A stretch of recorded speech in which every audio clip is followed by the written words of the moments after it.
ایک صحابی کا خوبصورت واقعہ۔ مدینہ کا بازار تھا۔ گرمی کی شدت اتنی زیادہ تھی کہ لوگ نڈال ہو رہے تھے۔ ایک تاجر اپنے ساتھ ایک غلام کو لیے پریشان کھڑا تھا۔ غلام جو ابھی بچہ ہی تھا، وہ بھی دھوپ میں کھڑا پسینہ پسینہ ہو رہا تھا۔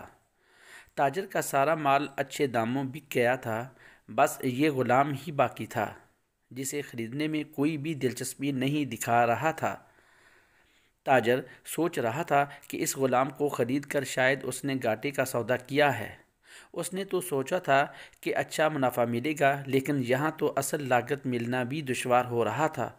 اس نے سوچ لیا تھا کہ اب اگر یہ غلام پوری قیمت پر بھی بکا تو وہ اسے فوراً بیچ دے گا۔ مدینہ کی ایک لڑکی کی اس غلام پر نظر پڑی تو اس نے تاجر سے پوچھا کہ یہ غلام کتنے کا بیچو گے؟ تاجر نے کہا کہ میں نے اتنے میں لیا ہے اور اتنے کا ہی دے دوں گا۔ اس لڑکی نے بچے پر ترس کھاتے ہوئے اسے خرید لیا۔ تاجر نے بھی خدا کا شکر ادا کیا اور واپسی کی راہ لی۔ مکہ سے ابو حذیفہ مدینہ آئے تو انہیں بھی اس لڑکی کا قصہ معلوم ہوا۔ لڑکی کی رحم دلی سے متاثر ہو کر انہوں نے اس کے لیے نکاح کا پیغام بھیجا، جو قبول کر لیا گیا۔ یوں واپسی پر وہ لڑکی، جس کا نام ثابتہ بنت یعار تھا، ان کی بیوی بن کر ان کے ہمراہ تھی، اور وہ غلام بھی مالکن کے ساتھ مکہ پہنچ گیا۔ ابو حذیفہ مکہ آ کر اپنے پرانے دوست عثمان ابن عفان سے ملے تو انہیں کچھ بدلا ہوا پایا اور ان کے رویے میں سرد مہری محسوس کی۔ انہوں نے اپنے دوست سے استفسار کیا کہ عثمان، یہ سرد مہری کیوں؟ تو عثمان بن عفان نے جواب دیا کہ میں نے اسلام قبول کر لیا ہے اور تم ابھی تک مسلمان نہیں ہوئے، تو اب ہماری دوستی کیسے چل سکتی ہے؟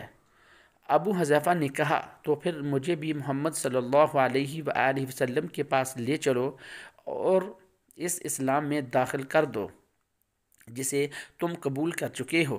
چنانچہ حضرت عثمان رضی اللہ تعالی عنہ نے انہیں نبی کریم صلی اللہ علیہ وآلہ وسلم کی خدمت میں پیش کیا اور وہ کلمہ پڑھ کر دائرہ اسلام میں داخل ہو گئے۔ گھر آ کر انہوں نے اپنی بیوی اور غلام کو اپنے مسلمان ہونے کا بتایا تو ان دونوں نے بھی کلمہ پڑھ لیا۔ حضرت ابو حذیفہ رضی اللہ تعالی عنہ نے اس غلام سے کہا کہ چونکہ تم بھی مسلمان ہو گئے ہو، اس لیے میں اب تمہیں غلام نہیں رکھ سکتا، لہٰذا میری طرف سے اب تم آزاد ہو۔ غلام نے کہا، آقا، میرا اب اس دنیا میں آپ دونوں کے سوا کوئی نہیں ہے۔ آپ نے مجھے آزاد کر دیا تو میں کہاں جاؤں گا؟ حضرت ابو حذیفہ رضی اللہ تعالی عنہ نے اس غلام کو اپنا بیٹا بنا لیا اور اپنے پاس ہی رکھ لیا۔ غلام نے قرآن سیکھنا شروع کر دیا اور کچھ ہی دنوں میں بہت سا قرآن یاد کر لیا، اور وہ جب قرآن پڑھتے تو بہت خوبصورت لہجے میں پڑھتے۔ ہجرت کے وقت نبی کریم صلی اللہ علیہ وآلہ وسلم سے پہلے جن صحابہ نے مدینہ کی طرف ہجرت کی، ان میں حضرت عمر رضی اللہ تعالی عنہ کے ساتھ حضرت ابو حذیفہ رضی اللہ تعالی عنہ اور ان کا یہ لے پالک بیٹا بھی تھا۔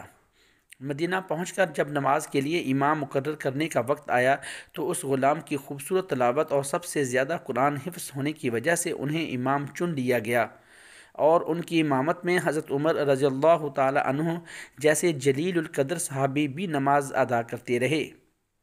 مدینہ کے یہودیوں نے جب انہیں امامت کرواتے دیکھا تو حیران ہو گئے کہ یہ وہی غلام ہے جسے کوئی خریدنے کے لیے تیار نہ تھا۔ آج دیکھو کتنی عزت ملی کہ مسلمان کا امام بنا ہوا ہے۔ اللہ پاک نے انہیں خوشگلو اس قدر بنایا تھا کہ جب آیات قرآنی تلاوت فرماتے تو لوگوں پر ایک مہبت طاری ہو جاتی اور راہگیر ٹھہر ٹھہر کر سننے لگتے۔ ایک دفعہ ام المؤمنین حضرت عائشہ رضی اللہ تعالی عنہ کو رسول اللہ صلی اللہ علیہ وآلہ وسلم کے پاس حاضر ہونے میں دیر ہوئی۔ آپ نے توقف کی وجہ پوچھی تو بولیں کہ ایک قاری تلاوت کر رہا تھا، اس کے سننے میں دیر ہو گئی، اور اس کی اس قدر تعریف کی کہ حضور اکرم صلی اللہ علیہ وآلہ وسلم خود چادر سنبھالے ہوئے باہر تشریف لے آئے۔ دیکھا تو وہ بیٹھے تلاوت کر رہے ہیں۔ آپ نے خوش ہو کر فرمایا، اللہ پاک کا شکر ہے کہ اس نے تمہارے جیسے شخص کو میری امت میں بنایا۔ کیا آپ جانتے ہیں کہ یہ خوش قسمت صحابی کون تھے؟